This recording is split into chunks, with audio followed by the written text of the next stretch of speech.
Bienvenue dans cette nouvelle édition de l'Africa Tonight. Au sommaire, les commissions électorales des pays de la communauté d'Afrique australe se réunissent à partir de ce lundi en Angola. Un rendez-vous sous le thème des technologies, de l'information et des élections. C'était ce samedi les 55 ans de l'indépendance du Congo. Selon le principe des festivités tournantes, c'est la ville de Wesso qui accueille cette année les célébrations officielles. Et en République démocratique du Congo, l'appel au dialogue du président Joseph Kabila divise la classe politique. Certains partis craignent que l'ouverture de discussions amène à un glissement du calendrier électoral. Mais tout d'abord, le gouvernement sud-soudanais a indiqué ce samedi qu'il souhaitait poursuivre les négociations avec la rébellion.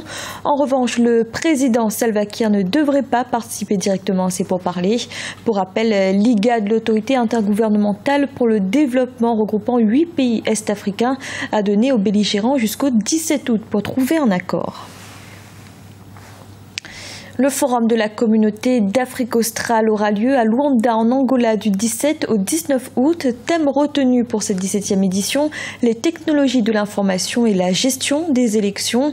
L'objectif est d'échanger les expériences des commissions électorales entre les pays de la sous-région. Ibrahim Ndiaye.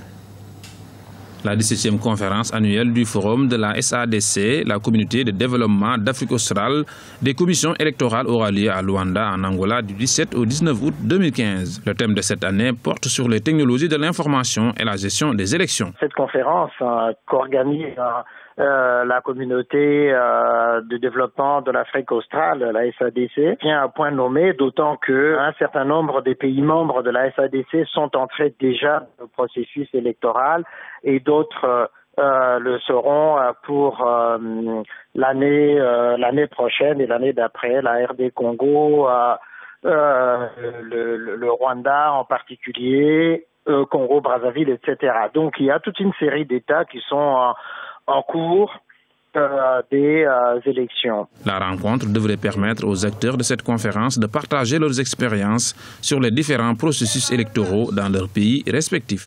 Pourquoi échanger sur justement les expériences des uns et des autres? C'est pour voir, d'abord, comment la SADC peut, à partir des expériences des uns et des autres, proposer un modèle, d'abord d'observation des élections, deux, pour amener les États de la SADC à respecter les processus électoraux qui sont en place, et trois, à respecter au fond les textes que les différents pays de la SADC se donnent pour organiser la vie publique et en particulier les élections. Et quand on sait effectivement qu'il y a un certain nombre d'États qui veulent modifier les constitutions, on comprend l'importance d'une telle conférence. Des représentants des 15 membres de l'organisation participeront à la conférence.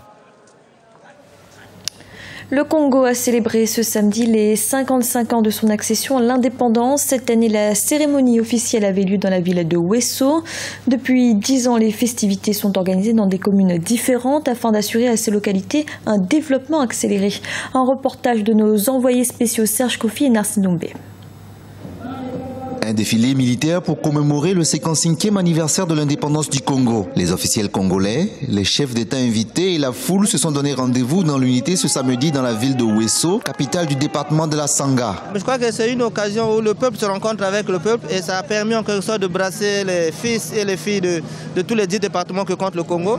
Et ça permet de se connaître davantage dans nos coutumes, dans nos us et dans nos manières de vivre. Tout ce que je peux souhaiter, c'est qu'on accélère ce processus, qu'il y ait plus de voies de communication, en télécommunication, enfin les NTIC.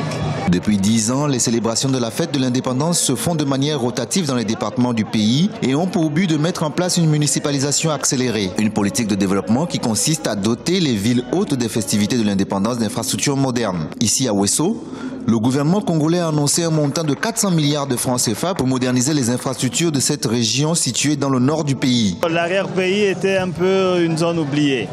Aujourd'hui, avec cette nouvelle stratégie, chaque localité se développe.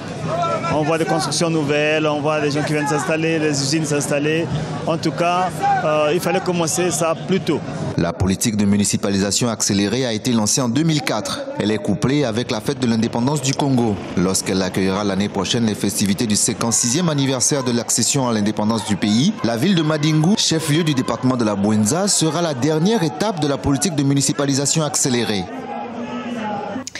Les autorités camerounaises ont annoncé qu'elles allaient mobiliser 2450 militaires pour participer à la force d'intervention conjointe multinationale contre Boko Haram, qui doit compter au total 8700 hommes.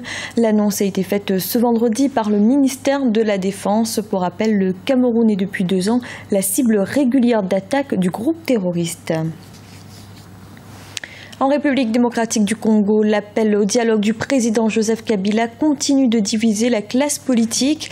Certains partis craignent en effet que l'ouverture de discussions amène à un glissement du calendrier électoral. Ce à quoi le pouvoir répond que plusieurs questions sur les élections méritent d'être débattues. Birama Saonera. En République démocratique du Congo, le climat politique reste tendu. En mai 2015, le président Joseph Kabila a dépêché un émissaire auprès des grandes formations politiques de l'opposition pour négocier la tenue d'un dialogue national. Une démarche que le pouvoir juge nécessaire vu la situation sociale et politique et les prochaines échéances électorales que le pays prépare. La majorité de l'opinion estime qu'il y a des questions qui doivent être débattues en dialogue, notamment des questions qui ne peuvent pas figurer dans une constitution. Le comportement de l'homme politique, l'acceptation du résultat électoral, le non-recours à la violence lorsqu'on a perdu une élection. Toutes ces questions qui nécessitent que nous puissions changer notre comportement politique. Ce sont des questions qu'il faut parler, dont il faut parler au cours d'un dialogue. De nombreux partis d'opposition ont rejeté l'appel au dialogue du chef de l'État congolais. Il juge en effet que ce n'est pas avec le président Joseph Kabila qu'il faut discuter des échéances électorales, mais avec les institutions constitutionnelles mises en place à cet effet. Aujourd'hui, nous avons dit on n'a pas besoin de dialogue.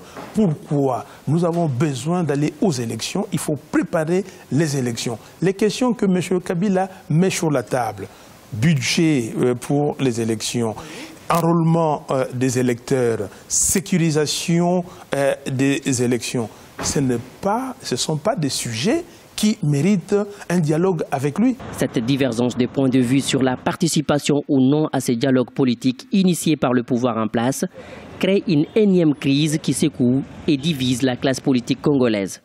La République démocratique du Congo prépare d'importantes élections. Les plus proches sont les élections partielles des gouverneurs le 6 octobre 2015, les provinciales, municipales et locales le 25 octobre 2015. En Côte d'Ivoire, l'intérêt pour les médias satiriques ne se dément pas. Le journal Gbiche, créé en 1998, connaît toujours un véritable succès. Chaque semaine depuis 17 ans, ces dessinateurs croquent l'actualité ivoirienne avec humour. Un reportage de notre correspondant Olivier Conan. Gbiche, le nom semble comme un coup de poing asséné à la mauvaise humeur. L'objectif du journal satirique créé en 1998, c'est de traiter l'actualité ivoirienne dans la bonne humeur tout en respectant les règles du métier de journaliste. L'exigence du journal, c'est de faire rire et sourire les lecteurs, quelle que soit la gravité des sujets abordés. Politique, sport, culture, société, tous les thèmes sont traités avec justesse et dérision. À côté des articles de presse, Gbiche, ce sont également des personnages légendaires, comme l'étudiant toujours malchanceux dénommé Tommy Lapoisse. Ils servent de véhicule pour dénoncer les tares de la société ivoirienne. On a aussi des personnages comme Djoublek, qui est donc, disons, le don Juan du journal. On a Kofi Gombo, qui est un homme d'affaires vraiment en méthode qu'il ne faut pas conseiller aux gens, mais qui est sympathique, soit dit en passant, et qui est créé par Azoré Lassane. On a Nyamakouni Zekina, qui est donc le bagarreur du journal. On a Madou Negue, qui est l'apprenti Baka. On a ces gens de Togo, pour faire un clin d'œil à nos sympathiques amis qui sont sur la route et donc qui prennent de Togo au passage, nos amis policiers, mais c'est pas palabre. Après 17 ans sur le marché de la presse satirique, l'hebdomadaire Gbiche poursuit son évolution. À côté du journal et des albums de bande dessinée, le groupe de presse amorce son développement dans l'audiovisuel. Les cartoons, dessins animés constituent l'avenir de Gbiche. Nous sommes partis donc de personnages, disons, inanimés. Sur des supports papier, et aujourd'hui on est en train de leur donner vie à l'écran pour permettre donc à nos lecteurs, ceux qui ont toujours aimé le journal, de collectionner les DVD et puis de partager avec nous l'esprit Gbiche. On va réécrire les scénarios pour les adapter, n'est-ce pas, à la version télé, puisqu'il y a une manière de rendre les scénarios pour la télévision, mais on va conserver l'esprit de base. Pour réaliser cette vision, Africatoon, une structure dédiée au développement de dessins animés, a été créée. À son actif, 2 films, Abla Poku, Princesse Ashanti, et Sundiata Keita, Le réveil du lion. À l'avenir, les personnages de Tommy Lapoisse, Gazou la doubleuse et Sergent de Togo seraient également portés à l'écran pour satisfaire les amateurs d'humour ivoirien. C'était le journal de la rédaction. Merci de l'avoir suivi. Retrouvez dans un instant une nouvelle édition de l'information.